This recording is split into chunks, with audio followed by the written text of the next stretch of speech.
Hello friends, मैं हूं अजीज शेख। आप देख रहे हैं मूवी स्टॉक चैनल, जिस पर आज मैं बात करने वाला हूं स्नेक आइज फिल्म के रिलीज किए गए ऑफिशियल ट्रेलर की डिटेल्स के बारे में, जिसके ट्रेलर के बाकी पूरे के पूरे टाइटल को पढ़कर ये बात भी साफ हो जाती है कि फिल्म की कहानी का पूरा फोकस जी.आई. जो की ओरिजिन्स के साथ साथ स्नेक आइज के कैरेक्टर पर रहेगा और हाँ, उसके पूरे के पूरे यूनिवर्स के बिल्डअप पर भी। कैसे, तो वही सारी की सारी डिटेल मैं आपको इस वीडियो में दूंगा, लेकिन उससे पहले एक छोटी सी स्पॉइलर वार्निंग तो बनती ही है, क्योंकि स्नेक आइज की ये फिल्म जी.आई. जो की यूनिवर्स की है, जिस यूनिवर्स पर हमने पहले भी 2 फिल्में देख रखी है। लेकिन वो दोनों ही फिल्में कुछ खास ज्यादा अच्छी नहीं थी, क्योंकि उस टाइम पर स्टूडियो ये सोचकर फिल्मों को बिल्कुल भी नहीं बना रहा था कि उसे भी एमसीयू की तरह खुद का एक यूनिवर्स बनाना चाहिए। लेकिन अब पैरामाउंट वालों के पास एक अपॉर्चुनिटी है और एक पूरा का पूरा जी.आई. जो का यूनिवर्स भी, जिस यूनिवर्स की कहानी लैरी हामा ने शुरू की थी, वो भी हसबर्ग के जी.आई. जो के एक्शन फिगर्स को देखकर, जिन एक्शन फिगर्स को स्टैनली वेटसन ने बनाया था। लेकिन उनकी तरफ से ऐसी कोई भी कहानी क्रिएट नहीं की गई थी जिन कहानियों की शुरुआत लैरी हामा ने की है,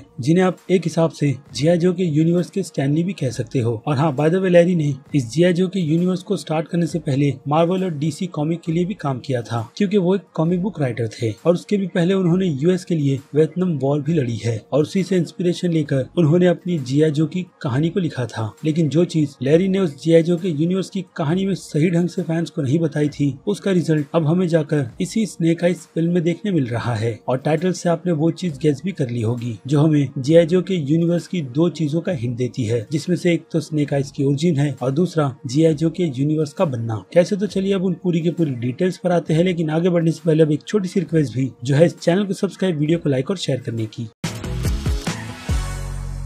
तो फ्रेंड्स, तो कुछ ही हफ्ते पहले इस फिल्म का एक छोटा सा टीजर भी रिलीज किया गया था, जिसे देखकर बस यही तय किया जा सकता था कि ये फिल्म थिएटर में देखने जैसी है भी या नहीं, जो कि आज की तारीख में खुले नहीं है हमारे इंडिया में ही। बट फिर भी बाकी दूसरी कंट्रीज के लिए ये टीजर वैसा ही कुछ काम करते हैं, जिस ट्रेलर में हमें कई सारे काफी कूल एक्शन दिखाए जाते हैं और हाँ, हैंड टू हैंड कॉम्बैट भी, जिन्हें देखकर ऐसा ही लग रहा है कि इस फिल्म में जॉन विक की इंस्पिरेशन बहुत ही अच्छी तरीके से उतारी गई है। बाकी हैवी एक्शन एमसीयू और डीसी के यूनिवर्स के रहेंगे, क्योंकि पैरामाउंट वालों को भी अपना खुद का यूनिवर्स क्रिएट करना है। और जैसे कि मैंने कहा, ये फिल्म उसका एक परफेक्ट एग्जांपल रहेगी। और अब इस फिल्म का ऑफिशियल ट्रेलर कहानी के हिसाब से हमें कई सारी डिटेल्स देता है, लेकिन जो एक चीज है वो अभी भी पूरी तरीके से कंफर्म नहीं होती इस ट्रेलर को देखकर, और वो है कि इस फिल्म में असल विलेन है कौन। जो क्वेश्चन इसका ट्रेलर देखकर आपके भी दिमाग में चल रहा होगा, बट कहीं ना कहीं हिंट स्नेक आइज के ही इस यूनिवर्स में जी.आई. जो की भी हमें दी गई है। जी.आई. जो अपनी जड़ों को मजबूत काफी टाइम पहले से ही कर रहा था, भले से ही स्टोरी पूरी तरीके से फोकस स्नेक आइज और स्टॉर्म शैडो पर क्यों ना हो, और हाँ, उनके पूरे के पूरे यूनिवर्स पर भी, जिसे जी.आई. जो के इस यूनिवर्स में रशिकागे कहा जाता है, जो कि एक हिसाब से स्टॉर्म शैडो का सरनेम है और उसका असली नाम टॉमी है, टॉमी रशिकागे। और इसी तरीके की सेम बैक स्टोरी हम स्नेक आइज फिल्म के ट्रेलर में भी देख सकते हैं कि टॉमी जापान की ही ऐसी काफी नामी ग्रामी फैमिली से बिलोंग करता है। जिस फैमिली को उसने किस रीजन के लिए छोड़ा था, उसकी डिटेल तो हमें फिल्म में ही पता चलेगी, क्योंकि इस फिल्म को पुराने जी.आई. जो की यूनिवर्स की तरह 80s की टाइमलाइन में बिल्कुल भी नहीं रखा गया, बल्कि ये फिल्म मॉडर्न जमाने की टाइमलाइन पर फोकस करती है, ताकि आज की जनरेशन के हिसाब से ये फिल्म लोगों को बहुत ही अच्छी तरीके से कनेक्ट करे। और अगर आप पूछोगे कि जी.आई. जो की यूनिवर्स में सबसे पहली कहानी स्नेक आइज पर ही फोकस रखकर क्यों की जा रही है, वेल, तो अगर आपने जी.आई. जो के कार्टून, फिल्म या फिर एक्शन फिगर को खरीदा होगा, तो उन फिगर्स में आपकी भी सबसे पहली चॉइस स्नेक आइज का ही एक्शन फिगर होगा, जिसे बचपन में मैंने भी कलेक्ट किया है। और यही कैरेक्टर जी.आई. जो के यूनिवर्स में भी बहुत ज्यादा इंपॉर्टेंट है, या फिर कह लो एक हिसाब से जी.आई. जो के यूनिवर्स का सबसे डिसेंट कैरेक्टर, जो बाकी दूसरे कैरेक्टर्स की तरह बिल्कुल भी बातचीत नहीं करता। लेकिन इस फिल्म में हम स्नेक आइज को बात करते हुए देखते हैं, क्योंकि ये उसकी ओरिजिन है कि इन सब की शुरुआत हुई कहां से थी। लेकिन मैं ये भी बात कंफर्म नहीं करूंगा कि इस फिल्म में स्नेक आइज को गूंगा किया भी जाता है या नहीं। रीजन है इस रोल में लिए हुए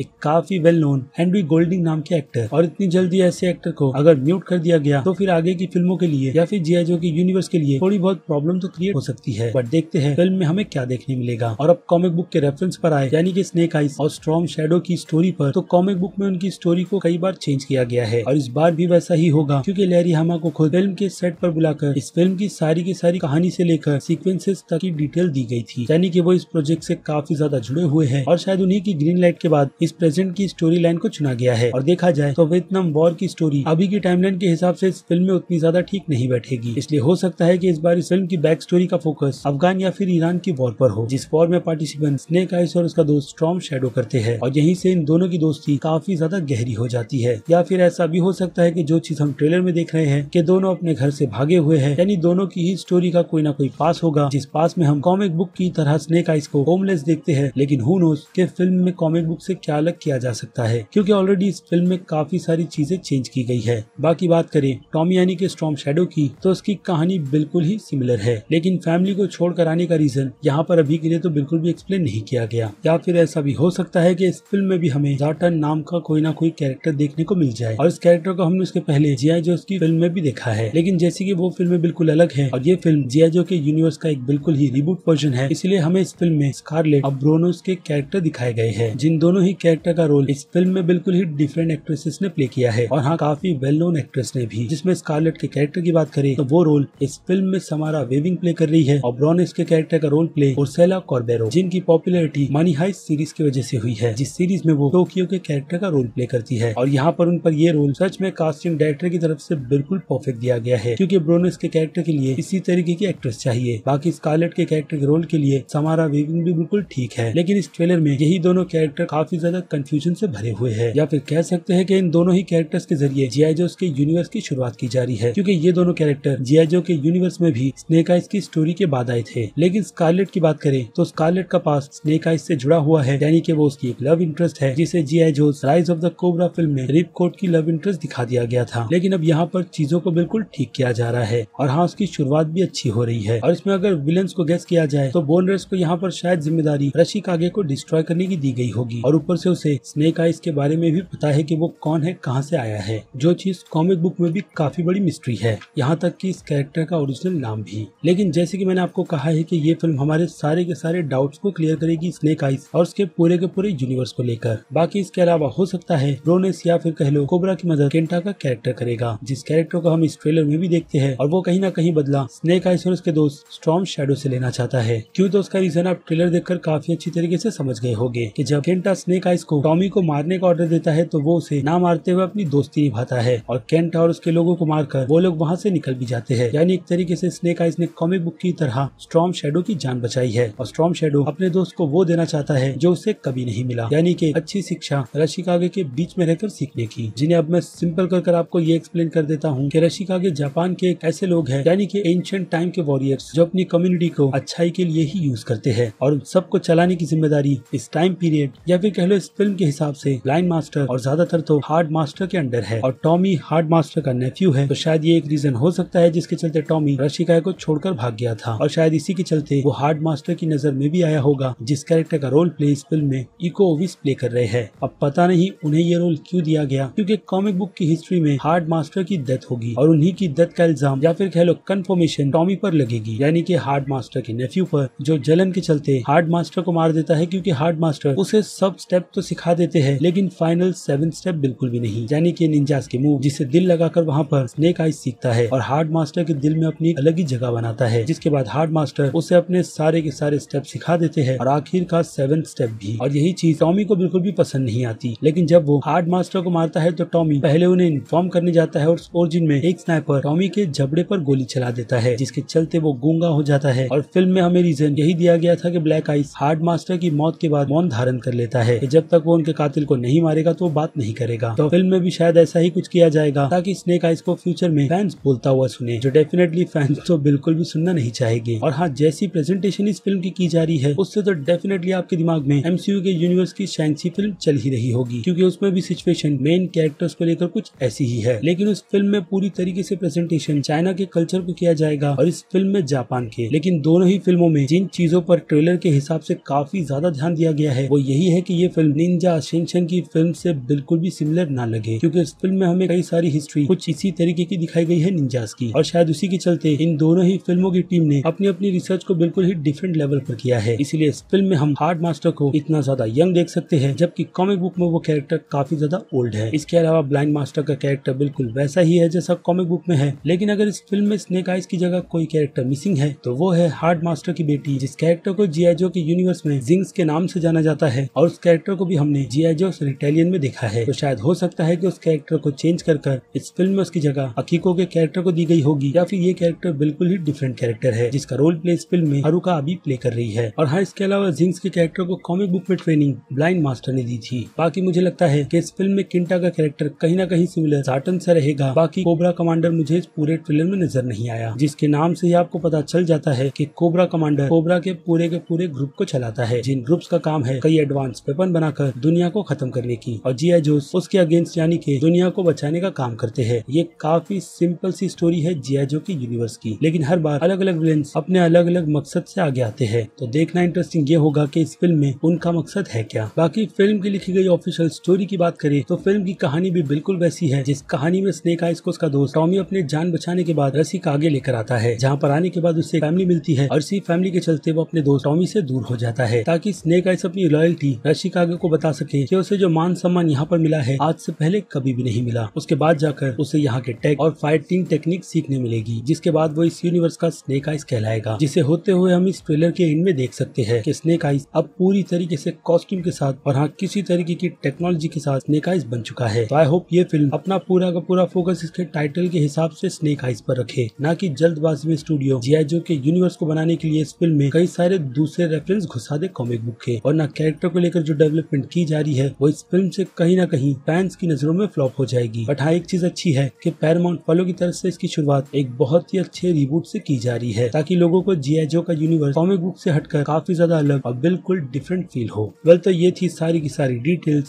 स्नेक आइज के जी.आई. जो के यूनिवर्स से रिलेटेड और हाँ ट्रेलर से भी, जिसे लेकर अब आपकी क्या राय है उस बारे में मुझे कमेंट कर जरूर बताइएगा, और हाँ अब इस वीडियो को लाइक कर भी। और अब चलिए खत्म करते हैं वीडियो को यहीं पर। मैं हूँ अजीज शेख, आप देख रहे थे मूवी स्टॉक चैनल, जिसे अगर आपने अभी तक सब्सक्राइब नहीं किया है तो सब्सक्राइब कर लीजिए और बगल में बने हुए इस बेल आइकन के साथ साथ नोटिफिकेशन को भी ऑल पर क्लिक कर दीजिएगा। बाकी मैं मिलूंगा जल्दी आपसे दूसरी किसी वीडियो में किसी और फिल्म या फिर किसी और सीरीज के टॉपिक पर बात करते हुए। तब तक के लिए आप मेरे चैनल के बाकी दूसरे वीडियोस को एंजॉय कीजिए। Till then bye.